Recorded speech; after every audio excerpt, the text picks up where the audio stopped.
Well, let's open with a prayer this morning. The Lord be with you. And also with you. Let us pray. Gracious God, let this time be fruitful and helpful in our journey of faith and nurturing the gift of faith that you have given us and want to give us. And so we pray this in Jesus' name. Amen. Amen. All right. Remember, what we're talking about is helping you find that peace that may have kept you from putting the rest of the puzzle together. You know, when you're putting the puzzle together, one of those great puzzles, 1,000-piece puzzles, sometimes you just get stuck. And then you find that right piece and everything starts to fall together, although then you get stuck again, and that's the journey. But so I'm using that as a metaphor, and we're looking at tough faith questions that may kind of trip people up. These are where we've been. We've looked at the gaps theory. You know, are the gaps getting filled by science? In other words, you know, we always gave religion for the stuff we couldn't explain, and now is science taking that over? It's called the scientific single vision. We dealt with that question and wrestled with it. And then we wrestled with our religion simply the human creations to cope with our mortality. Did we concoct this stuff? And is there something more to it than that? And we wrestled with that question. We then wrestled with the question of, is religion and or Christianity the cause of violence? And we wrestled with that question and we came up with different perspectives on that. And then the last time we talked about evolution and our faith. Just to review kind of the positions that we looked at, the 5 players in the battle of that question. The materialist atheists, the laboratory scientists, creationists, intelligent design, and theistic evolutionists. And I played for you a little bit of Ted Peters, my old systematics prof, who does a ton of work in bioethics and genetics. He's one of those people that's consulted on faith and science and is very involved in the field. And his position was that it isn't a battle between science and faith. That would be true of the materialistic atheists, but the others are just arguing over science. Everybody loves science. It's just that people don't agree on their science and this type of thing. So we looked at these different positions. All of these sessions are on my YouTube channel, which is accessible via the website. And if you can't find it, just let me know. If you don't know, it's PB''S. If you put PBS, you get to public broadcasting theater. But if you put PB''S teaching, you'll find if you just do a search in YouTube, you'll find my teaching channel. So that's what we've done. Now we're moving on to another one, which is near and dear to my heart. And the question today is the Judeo-Christian Bible, by that I mean the Hebrew scriptures, or what we call the Old Testament sometimes, and then the New Testament, corrupted by generations upon generations of copying? Can we be confident? And then second question, not the same but related, can we be confident that our translations, our English translations, really bring us the original meaning of the text? One person asked me recently, because we're always comparing translations and talking about this, how do we, you know, there's all these different translations and they are not all the same, and how do we know that, you know, they're reflecting what the original said, or can we even know what the original said? So this is a bit of the question. So just to give you some of my pastoral experiences with people's journey and struggle with this. The first thing, when it comes to is the New Testament dependable? What we have, the ancient Greek manuscripts of the New Testament that we have, are those an accurate reflection of the originals? Because there was copying, and the oldest manuscript, tiny little piece of the Gospel of John, goes back to probably 100 AD. So maybe 30 years or 40, 50, maybe 100 years after the original was written. We do have a little fragment of the Gospel of John. And then we have, whole Bibles in the 4th century, early, 300s. And then we actually have whole sections of Gospels that date back into the 200s. So anyway, in this time between, the original and then the actual copies that we have, were changes made, and can we be confident that what we have is an actual reflection of what was originally written? For instance, and then let's go to the 4 Gospels. So are the 4 Gospels accurate depictions of the historical Jesus, of the guy that really existed and what he taught and what he did? Why is this important? We have addressed this when I showed the Fragments of Truth deal that a lot of people came to. We've talked about this before, but let me just say this. The New Testament authors, Matthew, Mark, Luke, and John, as they're come to be known, and the Apostle Paul, who writes so many of the letters, and we've got one from Peter, and some other authors there, John. They are witnesses. So if we're in a courtroom, and one side puts up their witnesses, and the other side puts up their witnesses, and if the witness for the defense, who's defending the person accused, if that witness can be discredited, then the case falls apart, the defense falls apart. So to me, I'm amazed that there is as little, especially from my own, from the mainline Protestant denominations, the evangelicals are responding fairly vigorously, I guess you could say, to the pervasive message that I see given in a lot of our high schools, junior colleges, and colleges, that the New Testament is in no way, shape, or form an accurate reflection of the original. If that is true, then I'm not sure what we're doing here. I'm serious about that. I mean, let's just create a religion and join a religion and have a community, but for me, if those witnesses are not bringing me the truth, then let's go home. To me, it's a hugely important issue.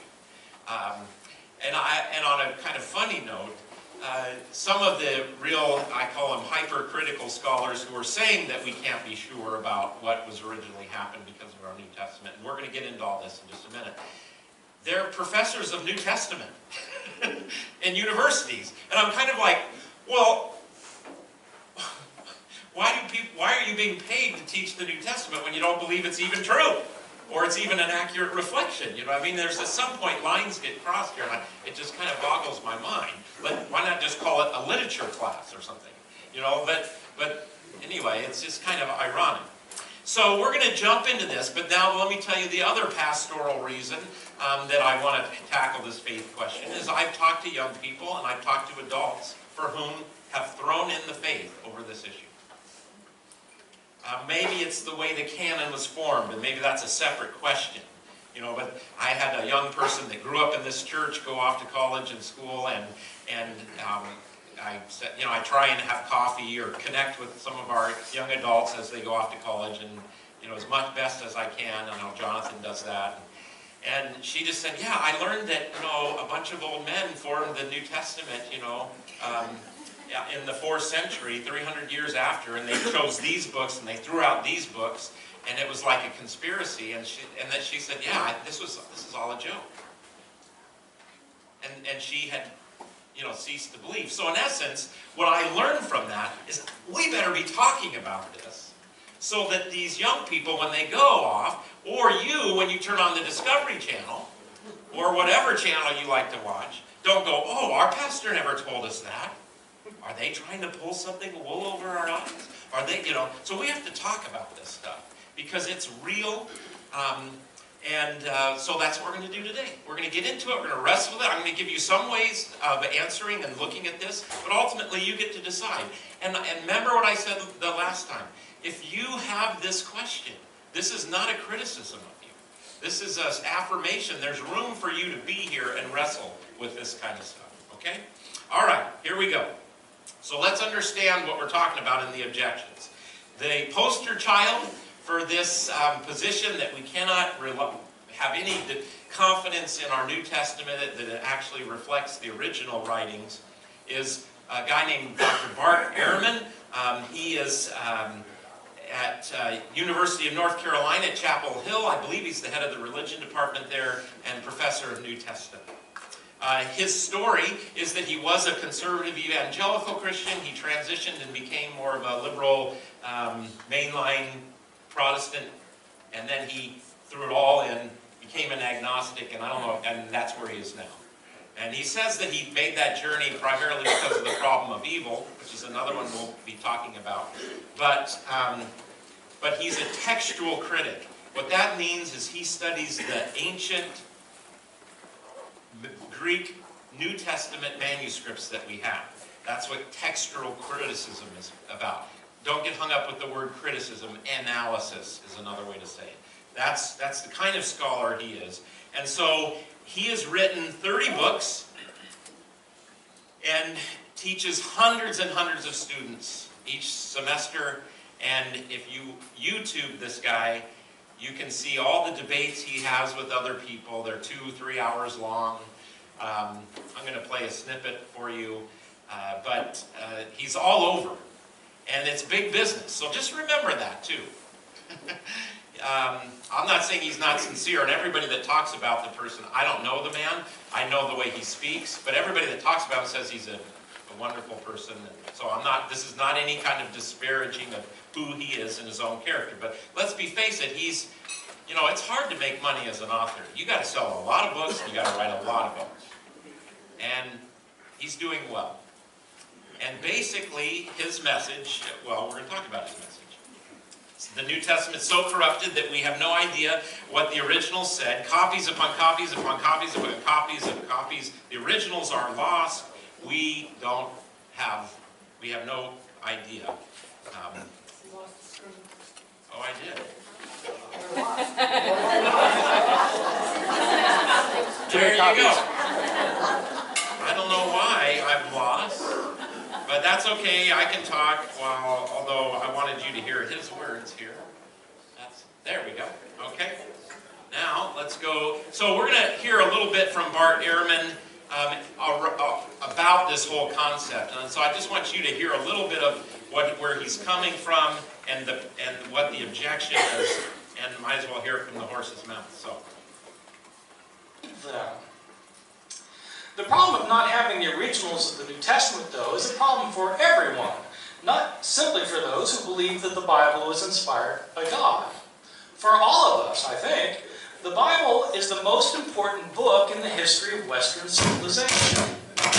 It continues to be cited in public debates over gay rights, abortion, over whether to go to war with foreign countries, over how to organize and run our society. But how do we interpret the New Testament? It's hard to know what the words of the New Testament mean if we don't know what the words were.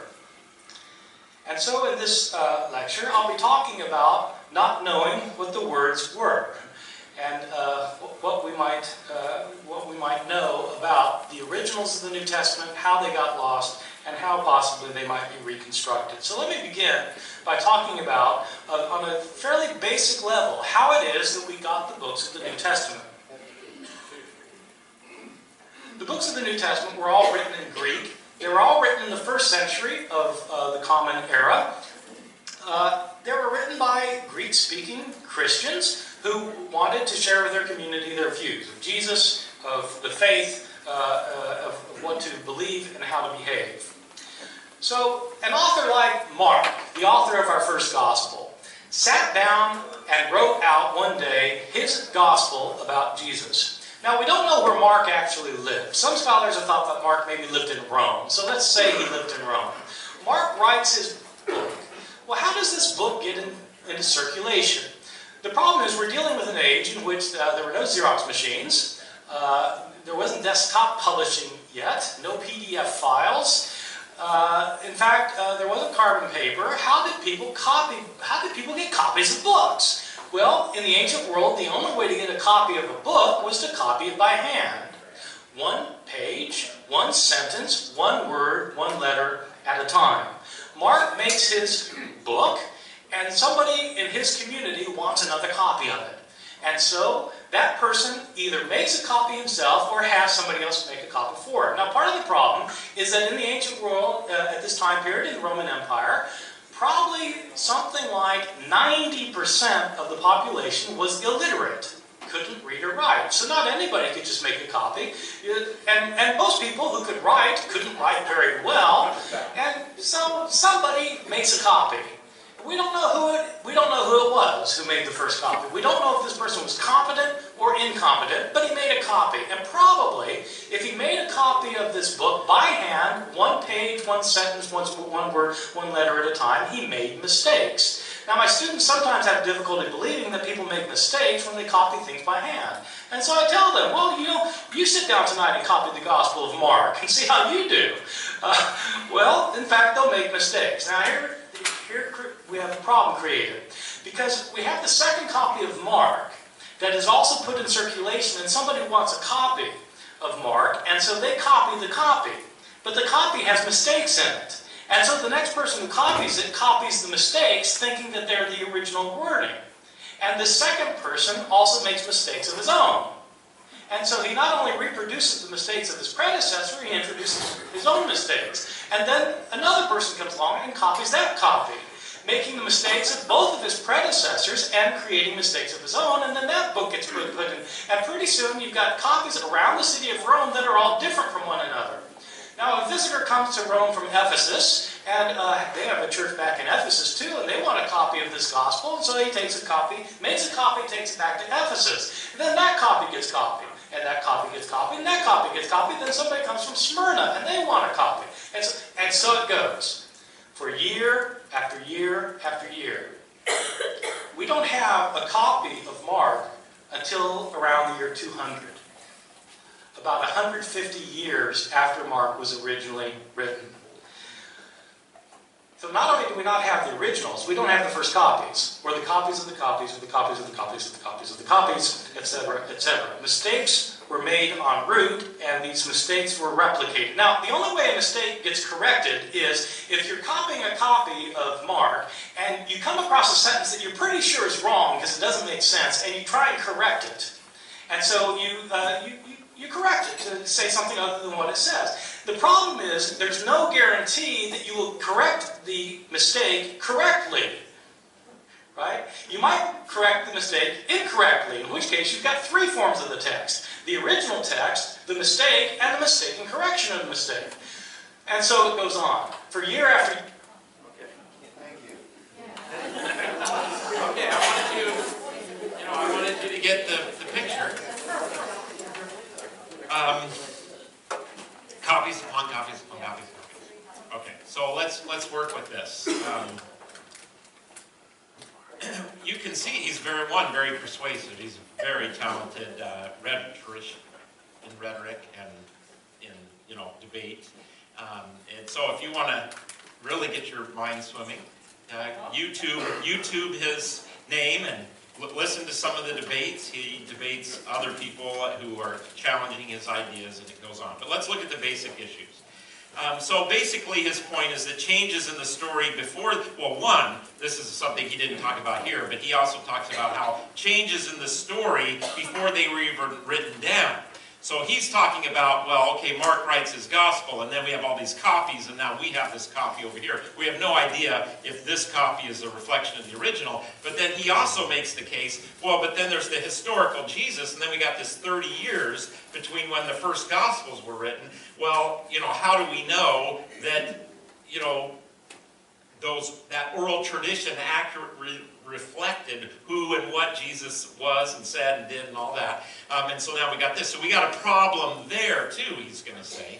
And he'll cite the differences in our four Gospels as an example of it looks to me, according to his view, is that they kind of made up a lot of this as the things went on. And he uses, I can't believe he uses this analogy, but he uses the analogy of telephone, the telephone game, where you whisper in somebody's ear, and then they do it, and then by the time you get to the end of the room, it's a totally different deal. He makes the case that he says, even especially in oral cultures, that changes were made, and cultural anthropologists back this up. But But I disagree. Scholars in the Middle East and people who know the Middle Eastern culture around oral tradition show us and tell us very clearly that the passing on of sacred stories was done with great precision and great care, as also in African tribes where there was one person that was in charge of that, and then they passed it on. So oral traditions, in my view, are not inaccurate like he wants to say. But remember, and I know I've talked about this many times, but you got to hear this a lot of times till it sticks, is that if you want to make a good analysis, you'd play that phone game, but you do it out loud. Like if I said to Bert, okay, the sky is blue, the grass is green, and the Minnesota Vikings, are the best team in the NFL. If I said that, and we did it privately, who knows, it would be, by the time we got to here, it'd be the Seahawks are the best team in the NFL, right? Or something. That's right. But if Bert said to the next person out loud, where you all could hear what he said, and somewhere he made a mistake, what would you do? You'd say, hold on. That would be a more accurate depiction of how oral tradition happens. But we're not even dealing with that issue. Maybe we can spend more time with that. We're going to start with, okay, we've got these written sources. We've got Paul's writings from the 50s. And sorry, this mic is doing a little something about it. We're just going to leave it, put up with that for a minute. So, and then the Gospels are written, Mark, they think somewhere in the 60s, before the fall of Jerusalem, and maybe Luke and Matthew are right after, around 70. A lot of people think the Gospel of John is later, 90s, 80s. Actually, can I tell you a fun little note on this, a little footnote? So there are a lot of scholars going back 50, 60, 100 years thought that the Gospel of John might have been written as late as 150 AD. Okay, and that all this ink was spilled and talk and all this stuff, that John was a development of Christianity from the Synoptic Gospels and way later, 180 AD, somewhere in there. Well, then we found this little fragment of the Gospel of John that is absolutely, indisputably dated to like somewhere around 100 to 125 AD.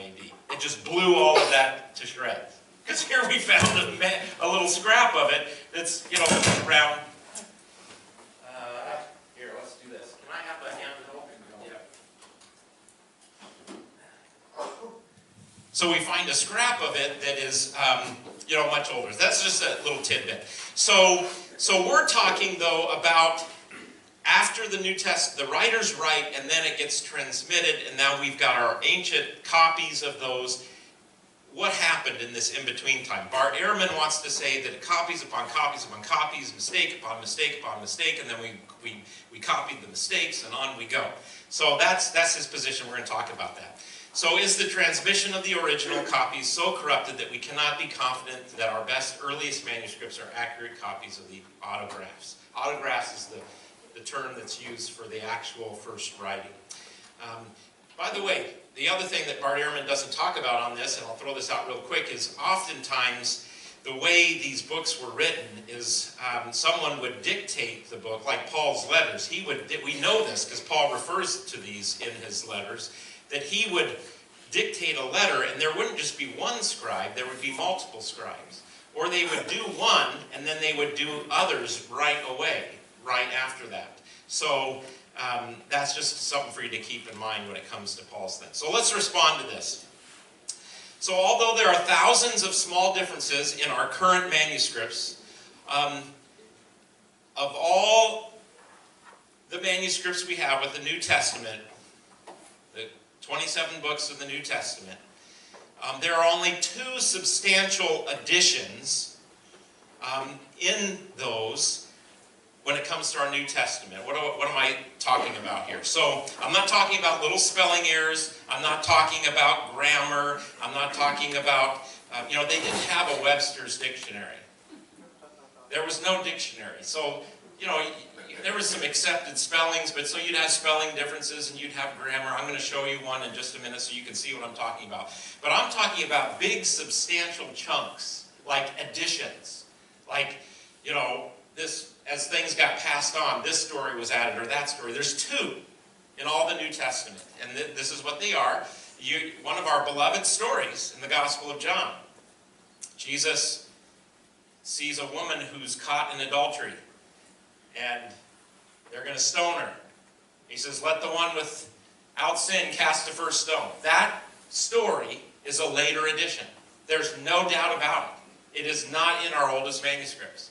It has been in your Bible. Most of your new Bibles, if they have it in the main text, will say many manuscripts or authorities. So in your English Bible, when you see, other authorities say, that's what that's saying, is that other Greek manuscripts, we've got a little bit of a question about what we do. Well, that story is not in our oldest manuscripts. Bart Ehrman makes a huge deal about this. Like, see what I'm telling you? If we take that out, what do we lose? Does Jesus forgive sins? Do we know that, whether or not we have that story or not? Well, of course we do. There's all kinds of places, Mark 2, where Jesus says, the man's lowered down and he says, your sins are forgiven. And, we've got, so what do we lose? Well, it's a beloved, neat story, and it's a part of the tradition, and I think it's a great story. I think Jesus would have said it. But that one is, there's no doubt about it. The ancient manuscripts, there's no disagreement. It's just not there. It doesn't show up until much later. Okay, that's one. The other one is what we call the long ending of the Gospel of Mark. The Gospel of Mark, the most ancient manuscripts, ends with the women running away afraid. That's a weird place to end the Gospel. But that's the most ancient. And we look at the ending then. The manuscripts have a number of different endings. And it's clearly like, boy, that's a weird place to end. So we're going to help out the writer of the Gospel of Mark. And they seem to be clearly taking Matthew and Luke and combining them. Like for instance, let me give you the example of specific, since I don't have time to put it up here. You remember, like, Jesus says that you'll be able to handle snakes and be bitten and not die? That's from the long ending of the Gospel of Mark. It's not in the most ancient manuscripts. It's later. And we can see it. There's not a debate about it. We can see that somewhere people start putting a different ending on the Gospel of Mark. You don't have all kinds of different manuscripts disagreeing. You just have it start showing up later. So we can go back to the ancient manuscripts, and all of them do not have this long ending of the Gospel of Mark. Those are the two substantial differences. So this is, I guess, let me see if I can try and explain.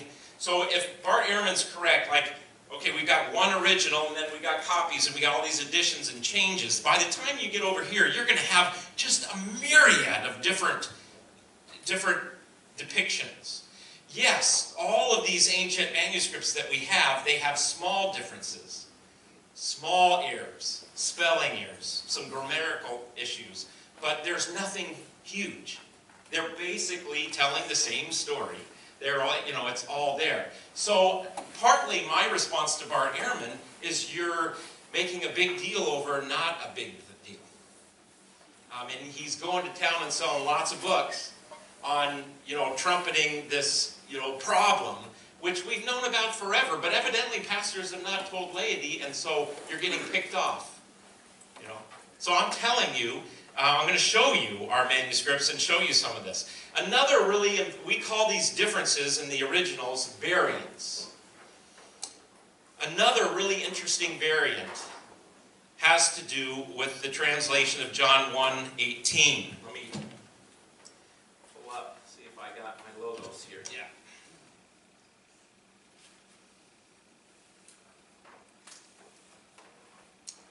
Come on, baby. Come on, computer. There we go. All right. So this is John 1:18.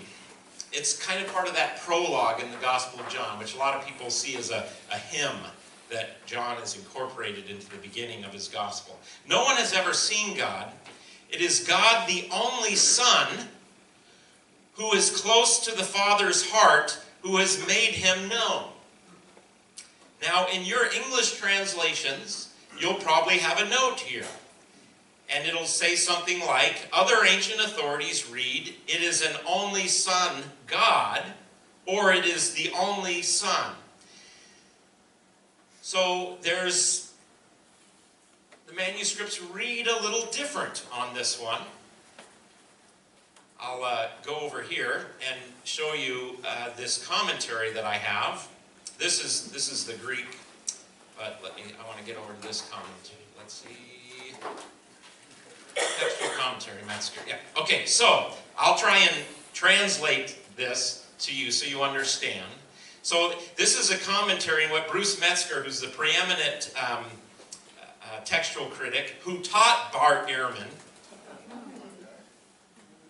Bruce Metzger says that of all the textual variants, none of them change any substantial Christian teaching, bottom line.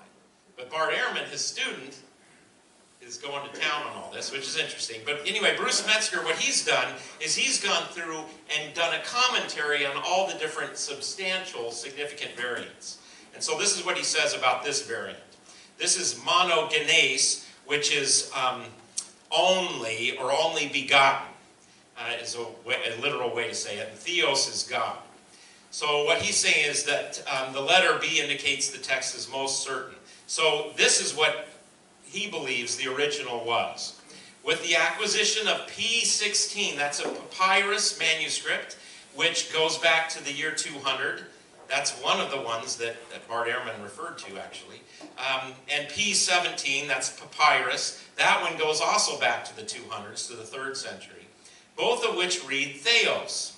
Other ones read huios, which is son. So, which is it?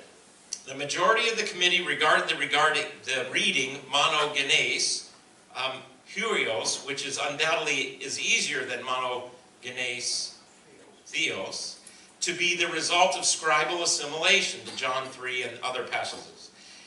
So he's going to go on, appears, so it says that their view appears to be that theos is the most primitive, that the oldest, so that son, the change to son, happened later. But bottom line, they're going to say, there's no reason why the article, he's going to go on and basically say that, it's kind of a toss-up, but theos is what we really think is the right translation of this particular situation. And it's important because it has to do with Jesus' divinity and this type of thing. Now, if Jesus' divinity was only attested in this one passage, we'd have maybe a real issue. But Jesus' divinity is attested all over the place in Paul's letters and in the Gospels, so we don't lose anything by this. But it does show that sometimes textual scholars think, wow, the ancient manuscripts, we're not sure. We're not sure. But it's very rare that that happens. And I'm going to explain what we mean by that. So when we talk about these textual variants, we ask ourselves, is it meaningful? In other words, does that difference in a Greek manuscript change the meaning of the text? Or is it viable? So sometimes we'll see one little manuscript have something, but all the other majority of manuscripts say it's a different way. So we see these little differences and we say, well, no, obviously that one made the mistake and we'll use these other manuscripts that all... So the question is it meaningful and or viable? Well, 1/5 of 1%, 1/5 of 1% of all the textual variants are both viable, viable and meaningful. So what I'm telling you is 1/5 of 1% of all of these variants are significant. I know you're looking at me like, okay, meaningful. Does it change the meaning of the text? Viable. Is there a case that could be made from the ancient manuscripts? Sorry, I want you to get this. I don't want you to leave here like, I have no idea what Pastor Bill said. Meaningful. Does it matter? Does it change the meaning of the text in any substantial way? Or is it viable? Are there actual manuscripts, enough manuscripts that, wow, we're not sure, or we can make a strong case for it? So 1/5 of 1% of 100% of the, so think 100% of all these textual variants, and there are thousands of them, 1% of them, so go to 1%, and that's 1/5 of 1% of those are meaningful and viable. You get it? So this is a very small number. And I've already told you the three. There's a few others. There's a few sentences that are missing in a couple occasions, but these are the main ones. And Bart Ehrman is going to town on these. He's written a book called Misquoting Jesus. And he basically goes to that one in John and makes the case that, we've totally misquoted Jesus. So, here's the other problem with Bart Ehrman's analogy. He's assuming that a copy is made and maybe used for 10 years and it gets worn out and thrown away, and a copy was made of that, and on we go.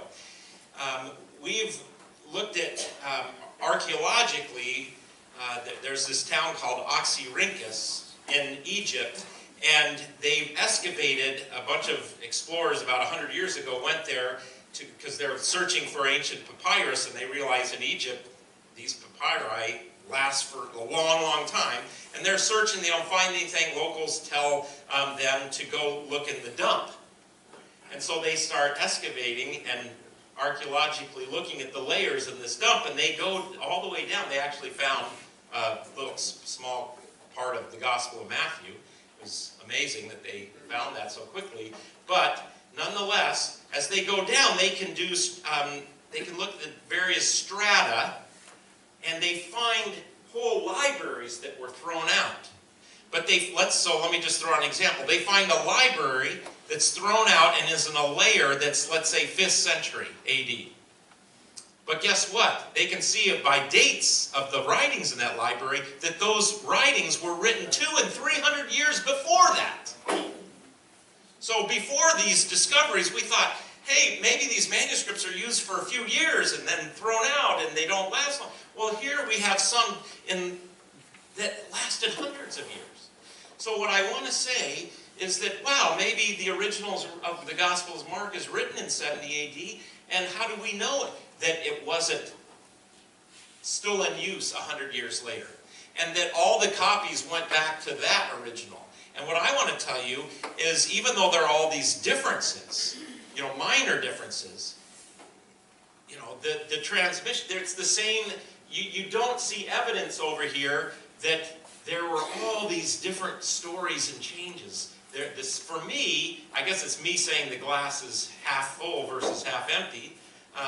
But to me, the unity is amazing, not just the difference. So the length of manuscript use is also important for you to keep in mind when it comes to this.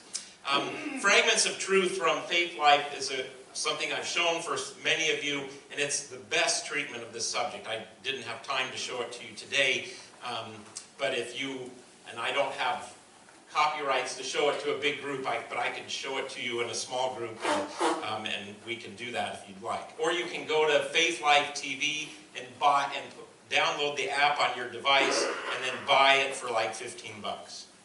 I just told you earlier Bruce Metzger's assessment that, and this is what I guess I would say to Bart Ehrman, we've known about these variances forever. This is nothing new. When Martin Luther translated his Bible that kind of created the German language and put it into the vernacular of the German people, guess what he used? There's a guy named Erasmus who had taken the best manuscripts available and created a Greek New Testament. The same process that we've done now. Luther used that for his German translation of the Bible. There's nothing new to this. Bart Ehrman is making a big deal about it. But I guess I would ask Bart, what do you get that Bruce Metzger, sorry I lost it again, that Bruce Metzger, it'll come back I hope, Bruce Metzger and all these other textual critics, they've known about these differences, and it hasn't been a crisis of faith for them.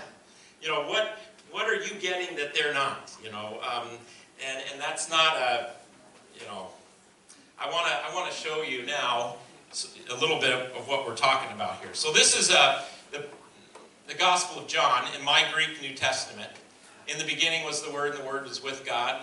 NRK, ein halogos, kai prostan theon, kai theos, ein halogos. Logos is the Word. So we get down here, and I talk to you about the verse 18 little one. But So here's what this is the Greek Bible right here. Now, and these are just nice little helps over here, but down here is what's called the apparatus. And this is where all the variants are listed.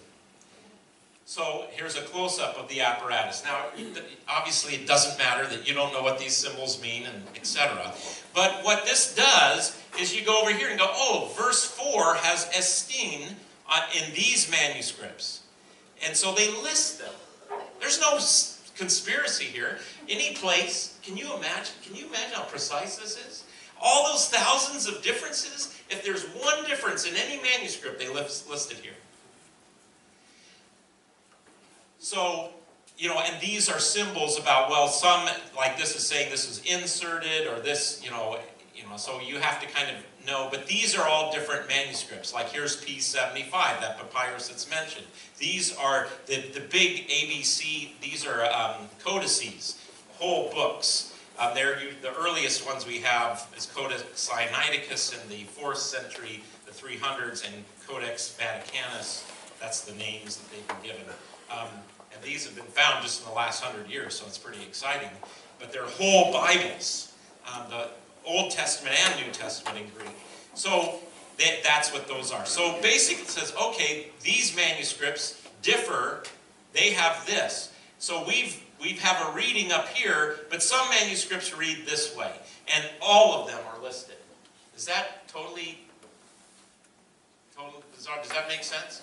So what I believe is that the original, what actually was written by Paul or Mark or John, is either up here or here in the apparatus. This is a whole committee of scholars. When there's a difference, they debate, say, no, this is most likely the original, but if there's a variant, we're going to list it down here. So anybody and everybody can see. So does that make sense? That's maybe a helpful thing. Here's a visual. Here's those two stories of all the New Testament. If you just put it into perspective, see those two little boxes there? And then of all the lines, there's some 40 lines of the New Testament that are disputed among the 40,000 some parts of the New Testament. So you see how it's kind of, a person can come in and take the factual situations and draw conclusions. Well, this is how much is different, viable and meaningful when it comes to the whole New Testament. Some 40 lines out of 4,000, lines of text. 40,000, so something like that. Don't press me on those exact details, but it's right in the area there. So, that's what I would say to our beloved Bart Ehrman and many other people who are struggling, and it's a legitimate struggle. And I appreciate that he's put this challenge before us, because it draws the question, are our witnesses, I think is a better way to say that, right?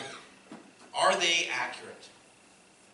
And I would tell you that we have more dependability for our New Testament today than Christians in the hundreds and thousands of years before us, because we've discovered more and more older ancient manuscripts. This Codex Vaticanus and Codex Sinaiticus, these are whole Bibles to the 300s.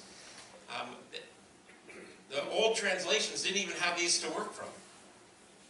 And some of these other papyrus ones we haven't had. Let me show you what the manuscripts look like here. And then we'll let you ask questions. Let's see here. There we go. Okay, can you see that? Well, I can make it a little bigger, I think. Let's see.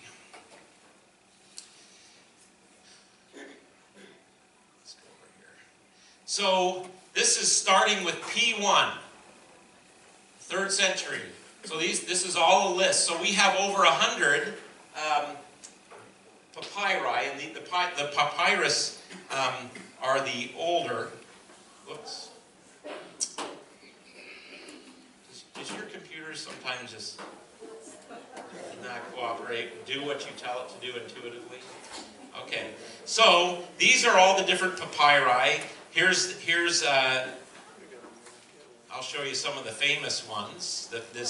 So P56, I believe, is that Ryland's fragment, which of the Gospel of John. Wow, I went really fast, way over. Oh, did I pass it? I did. Come on, Bill. No, it's not 56. P52, there it is. So 2nd century. And it's just a small little section of the Gospel of John. But there are others that, you can see they're all listed. And then we get down here further after the 100 or so papyrus fragments to what we call the codices.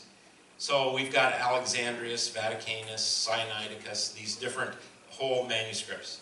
So, there are literally thousands of ancient manuscripts, although, yes, most of them are later, like 5th, 6th, 7th century. The final thing I'll say, and I know Bart Ehrman addresses this, is that, again, if because of the differences in these in the copies that we have, if you think they don't reflect the original, then you really have to throw out all your history books of ancient times, because no other ancient literature has any kind of support compared to the New Testament. It's not even close. So throw out whatever you think you know about the Empire of Rome and the various Caesars and the battles and the people of Rome, because we have a few of these manuscripts. We don't have thousands, and they're way later than what we have in the New Testament. So anyway, if you start going down this road, you pretty much just throw out the New Testament, but also I would think Bart Ehrman is not a popular person in the history, departments, because basically, if I was a historian teaching about ancient Rome, I'd have to say, well, we really have no idea. So let's just go home. I would think they wouldn't really like him too much. But anyway, all right.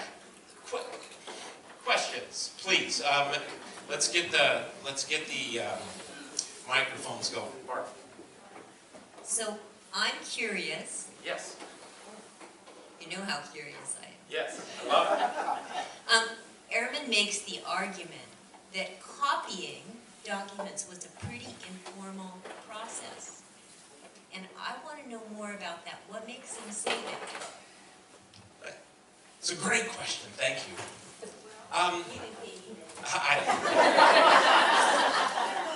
This is the thing we know. When we look at our ancient manuscripts, there's a few that have tons of mistakes.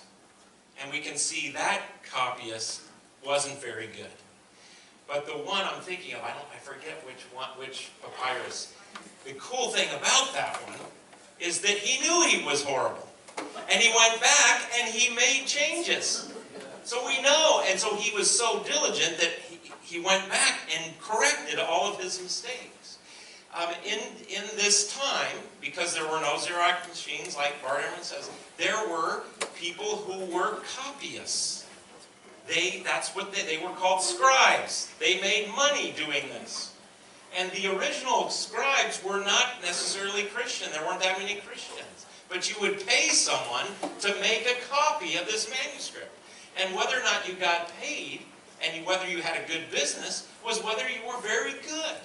Well, most of our Greek manuscripts, although they're not, in this beautiful, flowery, like the script that you might find in the halls of the Caesars or something with these things, but they were professionally done.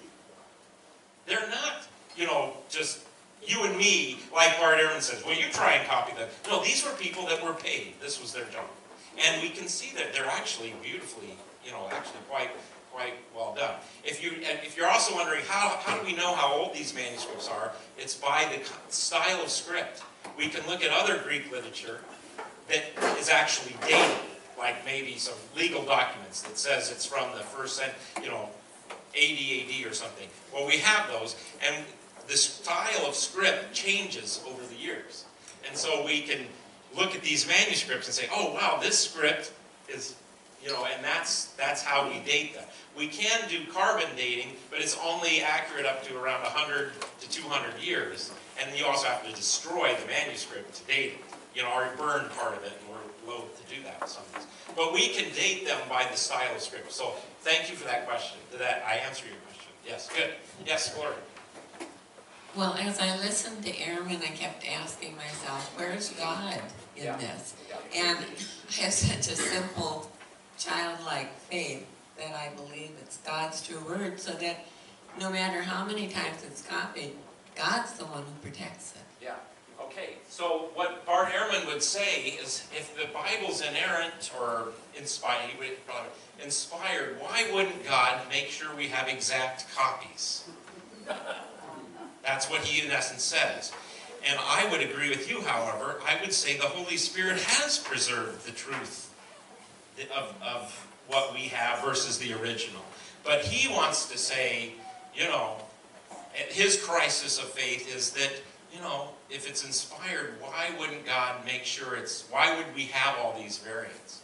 And I would say, hey, just like Jesus was fully God and fully human, the Scriptures is divine, inspired, but it's also human. And so we see there are mistakes in grammar and this type of thing that get on. So I'm going to agree with you, but I just want also to know that that's the way Bart Ehrman spins that the other direction. Okay, where are you at? Yeah, Dave. Yeah. Last Is question. that on? Last question. Just talk loud. Last question, kind of was where I was going. But I first wanted to say to Barb's question, Yeah. Maybe they were on a piece basis and they were hurrying to get as many pages done as they could in a day's time. There is And some so of they that. made some errors. They were paid by, you know, by line. But that was not my question. Okay. But the classical example that is often used is you have an event that happens Yeah. and you have a series of witnesses, and as they write this down to describe the event, they see it differently. Yes. There are a lot of similarities to it, but there are details that are different. Yes. And then it goes to the question, is that where does the inspired Word of God come in? Yeah. And you touched on that in your answers there, but it's like, how does that happen? Yeah. And how does it make a difference in terms of how the professor might look at it? Yeah. And does he speak to that someplace in his documents? He does. So Bart Ehrman is also going to say that the differences, the different perspectives, are his conclusion of that is, see, we have no idea what originally happened because there's these differences. My conclusion is that yes, the Holy Spirit inspired the writers who did shape the material. I mean, you can't read the four Gospels and not see, wow, Luke emphasized this, or Matthew emphasized that. And I think your analogy is perfect. You know, if four people look at a tree, they're going to describe it differently. It's the same tree, but they're going to describe it differently. So we would say, yes, the Holy Spirit inspired the writer of Matthew. Is it exactly what historically took place? Well, we don't know. I think it's very likely it was, but we do trust that the Spirit, led him. The passage that some people quote here is in Matthew. Jesus says that the scribe fit for the kingdom is one who brings out of the treasure chest that which is old and that which is new. And a lot of people wonder, what did Jesus mean by that? Well, the evangelists, as we call them, the four gospel writers, they were speaking to particular audiences. So they're taking what Jesus said and did and applying it to that audience. They're not just rotely, they're taking it, they're bringing the truth of it, and then bringing it to that audience to speak to what their needs are. That's what a good scribe is. So yes, they do have different perspectives. And then but Bart Ehrman would say, well, see, we don't know. I would say the opposite. In fact, I've had sheriffs tell me, and peace officers tell me that when they interview people about either a crime or an accident, and everybody tells the exact same story, it's a bunch of bull. It's collusion, because they never tell it exactly the same. Well, why isn't the fact that we have four gospel writers who all tell us that Jesus was raised from the dead, all tell us that he was crucified, all tell us, so many things the same, but yes, have differences. Why doesn't that go to their credibility versus against their credibility? So that's an important thing. Yeah. Well, it's to your earlier point, does it really make a difference in the final analysis? The essentials that are still there. The essentials are still there, absolutely. That's Bruce Metzger's point about all these variants, that they don't change anything. There's nothing that's upended about basic Christian beliefs. Okay, that was still not working. Here, I'll just let you, well, I got this one. Okay. I had the same thought on God's involvement in all of this. Yeah. We have this all-powerful, all-knowledgeable God who created this amazing universe, amazing solar system and Earth. Why wouldn't you expect him to be involved with ensuring that Scripture is what it needs to be throughout history? Yeah. And if you don't want to buy into that, if you want to go with these differences and so forth, then what you have to do is get rid of God. And that's what Bart Ehrman did. Well, he is definitely, I'm trying to put his actions in the best light possible. He would say, I'm trying to look at the truth, unvarnished by the bias of faith. But at some point, it is a matter of faith and trust. But I also want to say, though, that just let's look at the facts along with Bart. Let's take faith out of it.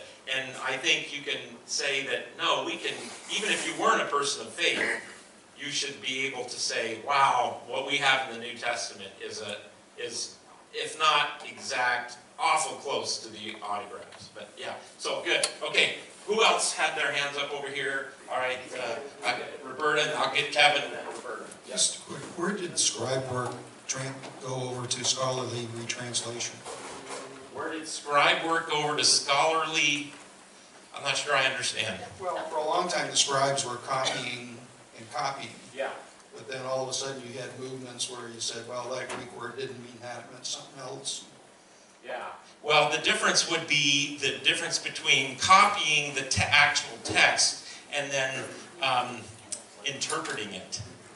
And that's the next question, which we're not going to get to today, is, yeah, like what's the best way to see, the difference I think, Kevin, would be copying and translating.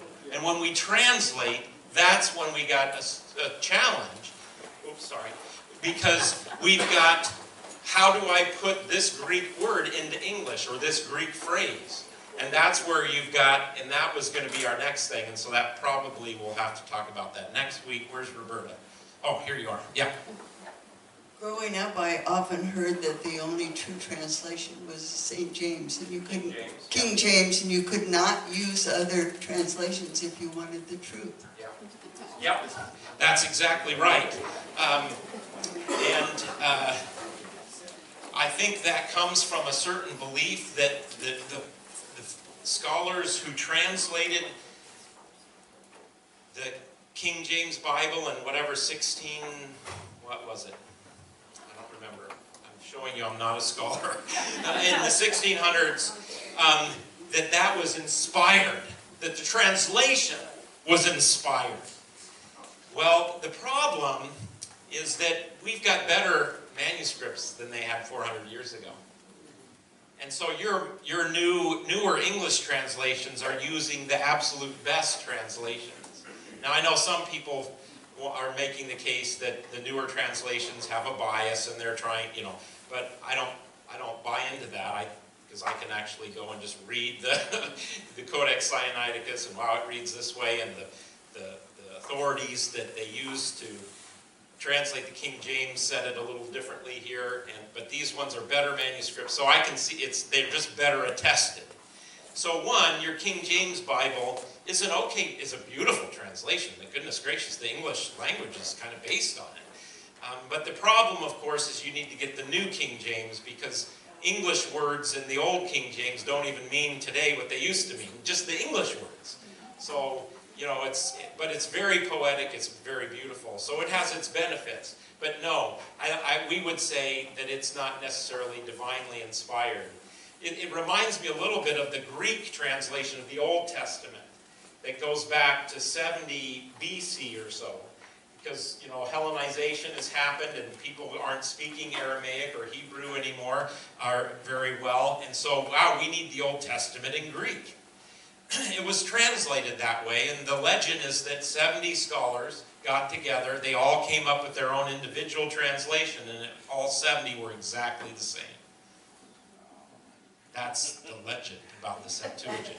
And that reminds me of the King James thing, you know, and for us, we'd say, no, it's a good translation. It's something we can consult, but, you know, let's put it with all the other ones. But yeah, you don't change the traditional King James, you know. I think that view has really lost out, and lost out not just among mainline denominations, but among evangelicals. So, okay, we're 20 till. We're supposed to end. I hope that this has been helpful, that your brain isn't just totally spinning. I think it's a legitimate question to ask. Is our New Testament really a reflection of the originals? So I've tried to tackle the issue of the dependability of the manuscripts and all these variants today. The other question that many people come to me and ask is like, for instance, right here, I've got, the New Revised Standard Version, John 1:18. No one has ever seen God. It is God, the only Son, who is close to the Father's heart, who has made him known. Well, this is the ESV. No one has ever seen God, the only God. See, the ESV is going with God and not Son, but we already talked about that. Who is at the Father's side, he has made him known. Okay, it's a little different. And so that throws a lot of people off. It's like, wow, which one is it? Well, this is the thing that we're going to have to talk about. Because here's the fascinating thing about Christianity. It is a translated faith. How many translations of the Bible exist? Almost every language. Hundreds and hundreds of languages. And they go back to the Greek and they translate into whatever language it is. And it gets passed on that way. Why is that? If you talk to some of our Muslim friends, an English translation of the Quran is not the Quran. It is not the Quran. The Quran is only in Arabic. That's it. You can have a translation in English, and I've read it, or a lot of it, but it's not the Quran. We don't say that about it. We say that your English Bible is the Bible. Yes, it's a translation of the original Greek and Hebrew, but it is the Bible. Why is it that the Christian faith works? That it can be translated? Here, I'll give you a little heads up. Is the Christian faith is ultimately not about words on a page, but about a person, an event that happened, and this book brings that event to me. And so a translation can give me the big story. Even if when we get to details on a specific text, we got some differences. The big story gets translated into a culture. I love we gotta stop. I love in the Maasai in Africa, their Apostles' Creed, which is obviously not the Bible, comes from the Bible, most of it, but they don't start as we say, I believe in God the Father Almighty. They talk about the lion, because that's the best way to translate that in Maasai. So, but it still brings the truth of the concept into it. So, anyway, the Christian faith is translatable because it's about a person and an event, and not just about words on the page. Not to say these words aren't essentially important; they are. But I think that's one reason. So we'll work some more at that. In fact, next week, we'll put off our schedule a little bit. Next week, what we'll work on is we'll look at a number of passages and compare the different translations and how they translate it. We'll work with that subject, okay? Sound good? Love it? Aren't you glad you came? Go in peace, serve the Lord.